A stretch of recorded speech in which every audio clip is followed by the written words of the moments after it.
Corona से जूझ रहे भारत को दुनिया भर के देशों से मदद भी जारी है। इंग्लैंड समेत कई देश मदद के लिए आगे आए।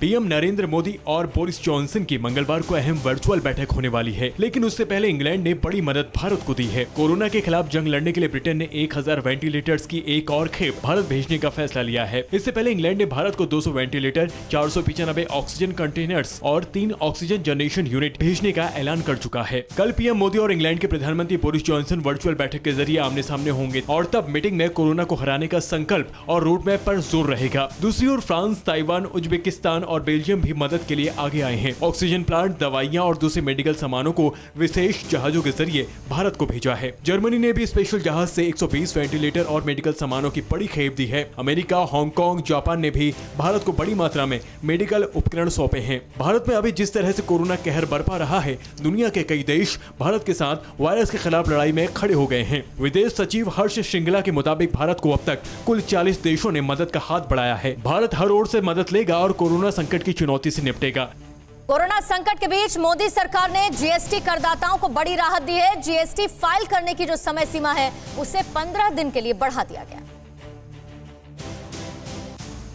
सरकार के इस फैसले के बाद जीएसटीआर 1 भरने के लिए 15 दिन का समय और बढ़ा दिया गया है। जीएसटीआर 4 और आईटीसी 4 को फाइल करने की समय सीमा को बढ़ाकर 31 मई कर दिया गया है। वित्त मंत्रालय ने ट्वीट कर इसकी जानकारी दी। सरकार ने मार्च और अप्रैल 2021 महीने के लिए जीएसटीआर की मासिक रिटर्न जीएसटीआर 3B को जमा कराने में देरी पर विलंब शुल्क को माफ कर दिया है। इसके साथ ही देरी से रिटर्न दायर करने पर ब्याज दर में भी कटौती की गई है। 5 करोड़ रुपए से अधिक का कारोबार करने वाले करदाताओं को मासिक संक्षिप्त रिटर्न दायर करने के लिए 15 दिन का अतिरिक्त समय दिया गया है और बिना किसी विलंब शुल्क के कर भुगतान करने को कहा गया है। करदाताओं को इन 15 दिनों के लिए 9% की घटी दर पर ब्याज देना होगा, जिसके बाद यह दर 18% होगी। वहीं पिछले वित्त वर्ष के दौरान 5 करोड़ रुपए तक कारोबार करने वालों को मार्च और अप्रैल के लिए 3B रिटर्न दाखिल करने के लिए मूल तिथि के मुकाबले 30 दिन का अधिक समय दिया गया था और देरी से रिटर्न दाखिल करने का विलंब शुल्क भी माफ कर दिया गया है। पहले 15 दिन के लिए ब्याज दर 0 होगी, उसके बाद 9% की दर से ली जाएगी और 30 दिन के बाद 18% की दर से ब्याज देय होगा। भारत में सकल जीएसटी राजस्व संग्रह अप्रैल 2021 में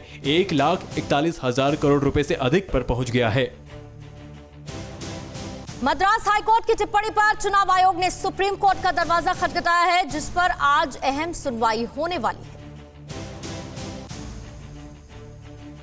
मद्रास हाईकोर्ट ने चुनाव के दौरान रैलियों में कोरोना प्रोटोकॉल टूटने पर कड़ी फटकार लगाई थी। 26 अप्रैल को हाईकोर्ट ने सुनवाई के दौरान कहा था कि कोरोना के दूसरी लहर के लिए चुनाव आयोग जिम्मेदार है। आयोग के अफसरों पर तो हत्या का मुकदमा चलना चाहिए। आयोग को कोर्ट ने 2 मई तक के लिए चेतावनी भी दी थी कि यदि काउंटिंग के दिन सख्त प्रोटोकॉल नहीं बनाया गया तो मतगणना को रोकने पर मजबूर हो जाएंगे, जिसके बाद इलेक्शन कमीशन ने आनन फानन में कड़ी गाइडलाइंस जारी कर दी थी। हाईकोर्ट की सख्त टिप्पणी चुनाव आयोग को रास नहीं आई। इसी ने कहा कि हाईकोर्ट खुद एक संवैधानिक संस्था है, चुनाव आयोग भी संवैधानिक संस्था है, इसलिए हाईकोर्ट को ऐसी टिप्पणी नहीं करनी चाहिए थी। इलेक्शन कमीशन ने अपनी याचिका में हाईकोर्ट की अपमानजनक टिप्पणी को हटाने की मांग की है, जिस पर जस्टिस DY चंद्रचूड़ और जस्टिस MR शाह की बेंच सुनवाई करेगी। दरअसल मद्रास हाईकोर्ट तमिलनाडु की करूर विधानसभा सीट पर होने वाली काउंटिंग को लेकर दायर पिटीशन पर सुनवाई कर रहा था, जिस पर सुनवाई के दौरान कोर्ट ने सख्त टिप्पणी की। चीफ जस्टिस ने यहाँ तक कह दिया कि जब चुनावी रैलियां हो रही थी तब आप दूसरे ग्रह पर थे क्या? रैलियों के दौरान टूट रहे कोविड प्रोटोकॉल को आपने नहीं रोका। बिना सोशल डिस्टेंसिंग के